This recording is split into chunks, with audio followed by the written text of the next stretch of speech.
student. Today we start continue chapter first, and the class is 8th, and chapter topic is where, how and when. मतलब हम लोगों ने अभी तक जो डिस्कस किया था, अभी तक जो इससे पहले हमने जो पहले वाली वीडियो में जो डिस्कस किया वो क्या डिस्कस किया था, यही कि हम लोग जो हिस्ट्री के बारे में जानना चाहते हैं, हिस्ट्री के बारे में पता करते हैं, तो उसके पीछे हमारे 3 क्वेश्चंस के आंसर अगर हमारे को मिल जाते हैं या 3 क्वेश्चंस जो पुटअप किए जाते हैं बिहाफ ऑफ हिस्ट्री, तो वो कौन कौन से होते हैं, वेयर, हाउ और व्हेन। या फिर हम लोग बोल सकते हैं तो आपस में अगर हम लोग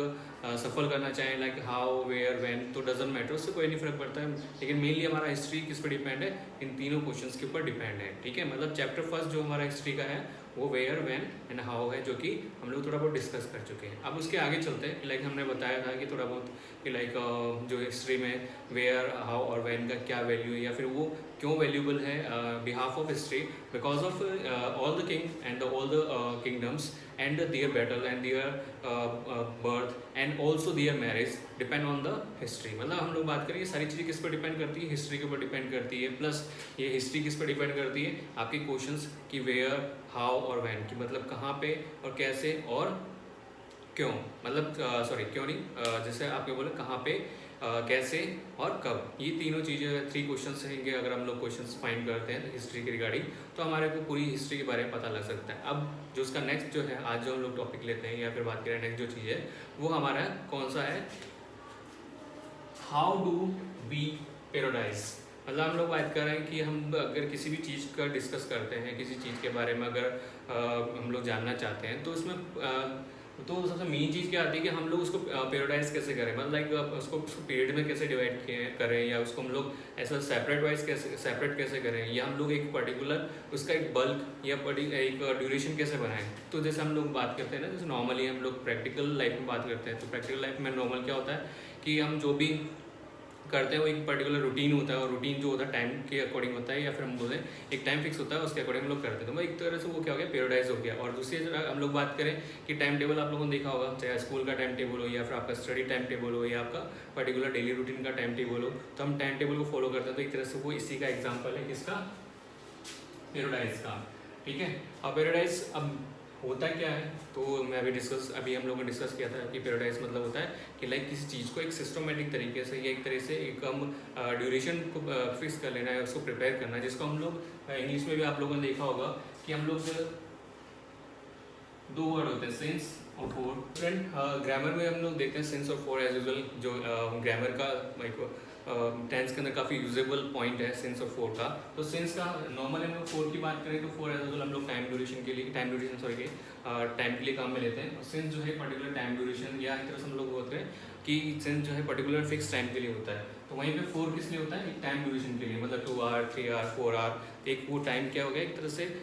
कंटिन्यूसली या बोल सकते हैं कंटिन्यू जो टाइम होता है उसके लिए 4 काम में लेते हैं। अब उसके बाद ये चीज़ आती है कि लाइक सबसे मेन क्वेश्चन जो था कि लाइक हिस्ट्री के बारे में अगर उसको हमको सिस्टमेटिक अरेंज करना है, उसे सिस्टमेटिक उसको बोलते हैं ना रखना है, तो सबसे मेन हमारे को क्वेश्चन इसका फाइनल आंसर करना पड़ेगा, इस क्वेश्चन का आंसर फाइंड करना पड़ेगा। मतलब इस आंसर का अगर इस क्वेश्चन का हमने आंसर फाइंड कर लिया, तो मतलब हमारे को पता लग जाएगा हिस्ट्री को हम लोग कैसे भी स्टडी करें। ठीक है, जैसे फॉर एग्जांपल के लिए जैसे अलग अलग किंगडम्स या फिर अलग अलग किंग या अलग अलग बैटल्स हुई, तो उन बैटल हम लोग कैसे स्टडी करते हैं, बिहाफ ऑफ उनके ईयर, मतलब उनके जो साल है उसके हिसाब से उनको स्टडी करते हैं। फिर नेक्स्ट जो चीज़ हमारे सामने देखने को आई वो, तो हमारा जो क्वेश्चन था क्या था कि like how can we periodise, या हम लोग उसको पीरियड्स में कैसे डिवाइड करें, या उसको एक तरह सेपरेट कैसे करें पूरे हिस्ट्री को, या पूरा जो टोटल जो ड्यूरेशन था उसको। तो यहाँ पे एक पर्टिकुलर हम लोग बोलते हैं एक पर्सन जिसका नाम यहाँ पे दिया हुआ है, जिसने 1817 के अंदर, जिसका नाम है जेम्स मिल, उसने इस चीज़ को लाइक बोल सकते हैं ना प्रिपेयर किया, या बोल सकते हैं इसको लीड किया। और 1817 के अंदर James mill Scottish economist and the political philosopher published a massive 3 volume work. अब उन्होंने क्या किया, इस पूरे को कंप्लीट को, या बोल सकते हैं इसको एक सीक्वेंस में जमाने के लिए, सीक्वेंस में रखने के लिए, मतलब एक सिस्टमेटिक रखने के लिए, तो ये जो जिनका नाम जेम्स मिल है, 1817 के अंदर इन्होंने क्या किया, जो कि इकोनॉमिस्ट भी है, स्कॉटिश भी है, फिर पॉलिटिकल्स भी है, और इसके अलावा फिलोसफर, मतलब ऑल ओवर ये देखते लेके चले, तो ऑल ओवर इन्होंने सारी फील्ड में अपनी महारत या बोल सकते हैं काफ़ी ज़्यादा पॉपुलर रहे हैं। तो इसीलिए इन्होंने क्या किया, 3 बुक निकाली, मतलब 3 मैसी या बोल सकते हैं इन्होंने स्टडी करी, या फिर बोल सकते हैं स्टडी के बेसिस पे इन्होंने 3 अपने जो ओपिनियन रखी है, थॉट्स रखे हैं, जो कि एक बुक के अंदर लिखा जिसका नाम था हिस्ट्री ऑफ ब्रिटिश इंडिया। ठीक है, मतलब वो एक बुक लिखी, मतलब इन सब की स्टडी करी, चाहे वो इसकी हो, चाहे इसकी हो, पॉलिटिकल और फिलोसफर पब्लिश्ड, ये सारी सबके स्टडी करी, और जितनी भी स्टडी करी उसको स्टडी करने के बाद उसको एक बुक के अंदर पर्टिकुलर एक अपने बोल सकते हैं अपने थॉट्स को जो है उन्होंने अपनी बुक में लिखा जिसका नाम था हिस्ट्री ऑफ ब्रिटिश इंडिया। अब इस बुक की वैल्यू क्या थी, या इस बुक को हम लोग क्यों डिस्कस कर रहे हैं, तो उसके बारे में हम लोग देखेंगे कि इस बुक के हमारे लिए वैल्यू क्या रही।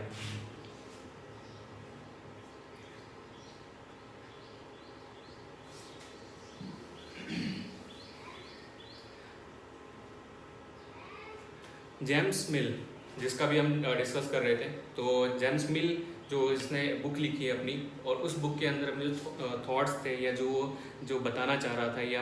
एज यूजल जो हमारे को बताया वो क्या था कि Mills thought that all the Asian societies were at a lower level of civilisations than Europe. मतलब मिल्स का क्या मानना था, जितनी भी कौन सी एशियन, मतलब जिसमें हम लोग बात करें हमारा इंडिया भी आ गया, मतलब जितनी भी एशियन सोसाइटी है वो एक लोअर कैटेगरी जी रही है, लोअर बोल सकते हैं ना, जो वर्ग है वो स्पेंड कर रहा है अपना टाइम, या बोल सकते हैं अपना जीवन व्यतीत कर रहा है। अब वो कैसे, बिकॉज ऑफ उसकी सिविलाइजेशन जो उसकी सभ्यता है वो कैसी है, वो काफ़ी लोअर है कंपेयर टू किससे, यूरोप से। मतलब अगर वो यूरोप से कंपेरिजन करें तो एशिया काफ़ी ज़्यादा क्या है, बैकवर्ड है या काफ़ी पिछड़ा हुआ है, ये मानना था किसका, मिल्स का, या बोला जेम मिल का। अब इसके अकॉर्डिंग मतलब कि according to this the telling of history before the British came to the India, Hindu and Muslim ruled the country, religious caste, Livius and the Socrates and the prosperous dominated socials British rule male felt could civilize India। अब क्या हुआ, मतलब सारी चीज़ें हो गई, होने के बाद में मिल आगे उसने क्या कहा, पहली चीज़ तो ये कहा कि जो है एशिया काफ़ी पिछड़ा हुआ है किससे, यूरोप से। अगर हम लोग कंपैरिजन करें, या फिर इसने यूरोप से कंपैरिजन किया उससे, तो वो किसने क्या बोला कि एशिया जो है काफ़ी बैकवर्ड है कंपेयर टू यूरोप। उसके बाद में उसने उसका क्या मानना था, या उसने क्या हिस्ट्री में क्या बताया कि जो ब्रिटिश के आने से पहले इंडिया के अंदर जो लोग रूल करते थे, या जो लोग बोलते थे शासन किया करते थे, वो कौन थे, हिंदू और मुस्लिम थे। ठीक है, जो कि हिंदू और मुस्लिम्स, या वो बात करें हम लोग एंशियंट हिस्ट्री उठा के देखें, जिसको हम बोल सकते हैं एंशियंट हिस्ट्री, या बोल सकते हैं प्राचीन जो इतिहास है, तो उसमें हम देखेंगे कि जो रूल करने वाले थे ब्रिटिशर्स से पहले कौन थे, या तो मुस्लिम थे जिसको हम लोग मुगल्स भी बोलते हैं, या फिर हिंदू थे। ठीक है, तो मतलब इसने भी ये माना कि हम ब्रिटिश के आने से पहले इंडिया के अंदर कौन रूल करता था, या तो हिंदू या मुस्लिम। अब आगे क्या हुआ कि इन्होंने रिलीजियस के बारे में, धर्म के बारे में बात किया है, वह बोल सकते हैं, या फिर धार्मिक जो चीज़ें उसके बारे में बात किया। उसने बताया ये सारी चीज़ें जो डिपेंड किस पे करती थी, रिलीजन, अलग अलग रिलीजन पे डिपेंड करती थी, अलग अलग कास्ट पे डिपेंड करती थी। तो मतलब ये क्या थे, एक तरह से ये कास्ट और रिलीजन को काफ़ी ज़्यादा प्रायोरिटी देते थे, कौन, हिंदू और मुस्लिम। उसके बाद में नेक्स्ट जो इनका बोल सकते हैं ख़त्म होने का, या पर्टिकुलर बोला कि प्रैक्टिस डोमिनेटेड सोशल लाइफ, मतलब इनकी जो पूरी लाइफ या सोशल लाइफ, जो सामाजिक जो लाइफ थी, जीवन जो था वो किस पे डिपेंड था, या तो रिलीजन पे, धर्म पे, या फिर आदमी कास्ट पे डिपेंड हुआ करता था। किसमें, एंशियंट टाइम पे, जब हिंदू और मुस्लिम धर्म क्या करते थे, राज करते थे इंडिया के ऊपर। बाद में क्या हुआ, ब्रिटिश रूल में फेल कुड सिविलाइज इंडिया। उसके बाद जब ब्रिटिश आए ना, तब इनको ब्रिटिश क्या मानता है, जेम्स मिल क्या मानता है कि जब ब्रिटिश आए ना, तो ब्रिटिश के आने के बाद ही क्या हुआ, इंडिया पर्टिकुलर सिविलाइज हुआ है। उसको एक तरह से उसको एक डेवलपमेंट, एक सही तरीके से सिस्टमेटिक इंडिया को डेवलप किया गया। ठीक है, ये किसका मानना था, जेम्स मिल का, जिसके बारे में हम लोग पहले डिस्कस कर चुके हैं। ये इसके थॉट थे। ठीक है, पहली चीज़ तो ये कि ब्रिटिश के आने से पहले इंडिया में कौन रूल कर रहा था, हिंदू और मुस्लिम। दूसरी चीज़ क्या बोला इसने कि हिंदू और जो मुस्लिम जो रूल कर रहे थे उसके पीछे या उसका बेस क्या था, रिलीजियस, मतलब एक तो धार्मिक, और दूसरी बात करें कास्ट, मतलब धर्म और कास्ट, जाति जो थी वो मेन उसके पीछे बेस था। फिर उसके बाद में क्या हुआ, जब ब्रिटिश ने आगे क्या महसूस किया कि जब ब्रिटिश ने क्या जेम्स मिल ने क्या महसूस किया कि जब ब्रिटिश आए ना, तो उन्होंने क्या किया, ब्रिटिश आने के बाद में जो इंडियंस थे उनको सही से सिविलाइज किया, उनको वापस बसाया, या बोल सकते हैं सही तरीके से उनको बसावट करी। मतलब सिविलाइज करना मतलब बसना, या फिर आगे बोल सकते हैं उसकी सभ्यता को प्रॉपर तरीके से बसाना। फिर नेक्स्ट जो हमने अभी जो देखा कि क्या नाम है कि लाइक जेम्स मिल के क्या क्या थॉट्स थे या उसने अपनी बुक में क्या क्या चीज़ लिखी, उसके बाद नेक्स्ट चीज़ क्या आती है, in this he divided Indian history into 3 periods. अब क्योंकि हमने क्वेश्चन क्या था हमारा कि हम लोग कैसे उसको पीरियडाइज कर सकते हैं या हम लोग उसको पीरियड्स में कैसे डिवाइड करें या कैसे एक पर्टिकुलर ड्यूरेशन में डिवाइड करें, तो जेम्स मिल ने क्या किया, सब पूरी हिस्ट्री या पूरा स्टडी करने के बाद में पूरे जो सिविलाइजेशन था या पूरा इंडिया का या बोल सकते हैं टाइम ड्यूरेशन था, एंशियंट जो बोल सकते हैं हिस्ट्री जो थी, तो उसको पूरे को क्या किया 3 कैटेगरी में डिवाइड किया। और 3 कैटेगरी कौन सी थी, हिंदू, मुस्लिम एंड ब्रिटिश। क्योंकि इसके बारे में हम लोग डिस्कस कर चुके हैं कि लाइक बिफोर ब्रिटिश, मतलब जब तक ब्रिटिश इंडिया के अंदर नहीं आए थे या ब्रिटिश एम्पायर इंडिया के अंदर नहीं स्टैब्लिश हुआ था, उससे पहले कौन थे, हिंदू और मुस्लिम राज किया करते थे या बोल सकते हैं उनका किंगडम था या बोल सकते हैं उनका ऑलरेडी एम्पायर था जिस टाइम पे ब्रिटिश नहीं आए थे या ब्रिटिश के आने से पहले की बात है। उसके बाद क्या हुआ कि ये सारी जो चीज़ें जो जेम्स मिल ने डिस्कस की या बोल सकते हैं उसने पूरा नोटिस किया और अपनी बुक के अंदर लिखा, तो उसने 3 कैटेगरी डिवाइड किया पूरी हिस्ट्री को या पूरे टाइम पीरियड को, कौन सा, हिंदू, मुस्लिम और ब्रिटिश।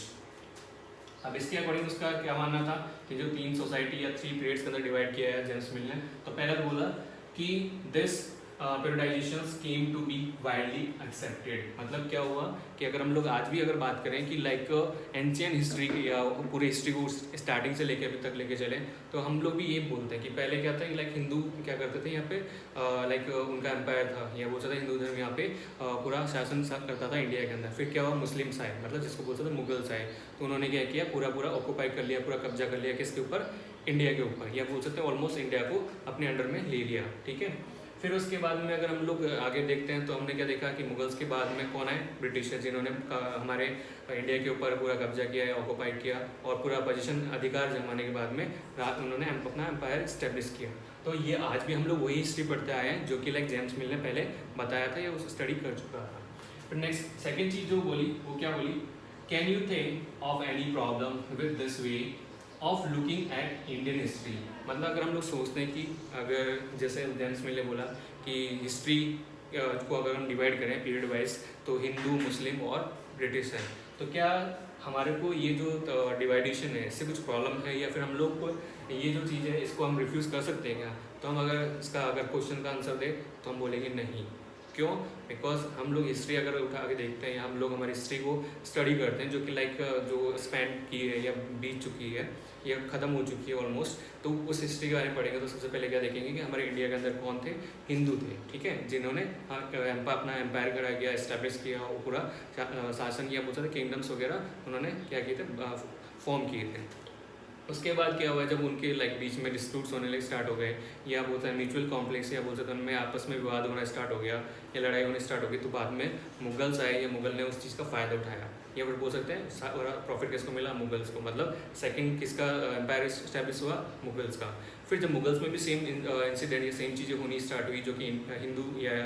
इंडियंस के बीच में हुई थी, तो फिर बाद में कौन आए, ब्रिटिशर्स आए। तो कहाँ हमारी हिस्ट्री गलत है, और जेम्स मिल के अकॉर्डिंग भी यही है कि पहले आए थे हिंदू, फिर मुस्लिम, फिर ब्रिटिश। तो जेम्स मिल ने जो बताया वो चीज़ हमने एक्सेप्ट कर ली, मतलब सीधे सीधे बोले कि जेम्स मिल ने जो स्टडी करी या जो उसके थॉट्स थे, ओपिनियन थे, वो बिल्कुल सही थे हमारी हिस्ट्री के अकॉर्डिंग। या फिर हम लोग बात करें जो हम हिस्ट्री जो आज स्टडी कर रहे हैं जिसके बारे में, तो वो जेम्स मिल के सारे थॉट्स उससे मिलते जुलते ही हैं। फिर आगे नेक्स्ट क्या हुआ कि जितने भी, क्योंकि सीधी सी बात है जेम्स मिल के अलावा भी और लोगों ने भी हिस्ट्री की स्टडी करी होगी या उन्होंने बताया होगा, तो आगे क्या हुआ कि इस हिस्ट्री को कम्प्लीटली डिवाइड किया गया 3 कैटेगरीज में। शायद में भी हम लोग पहले इसके बारे में डिस्कस कर चुके हैं, फिर भी हम लोग वापस इसको एक बार रिविजन समझ लो या वापस रिवाइज मान लो, तो उसको ऐसे वापस देख लेते हैं कौन कौन से थे। तो जितने भी हिस्टोरियंस थे have the usually divided Indian history into. अब जितने भी हिस्टोरियन मतलब इतिहासकार थे जिन्होंने हिस्ट्री के बारे में पढ़ा, स्टडी करी, तो उन लोगों ने भी क्या किया, सिंपल से थिंक किया। सबके अपने अपने ओपिनियंस होते हैं, सबके अपने थॉट्स होते हैं। तो जेम्स मिल ने तो बताया कि हिंदू, मुस्लिम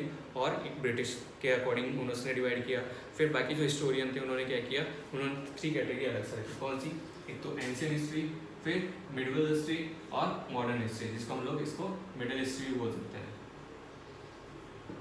ठीक है, और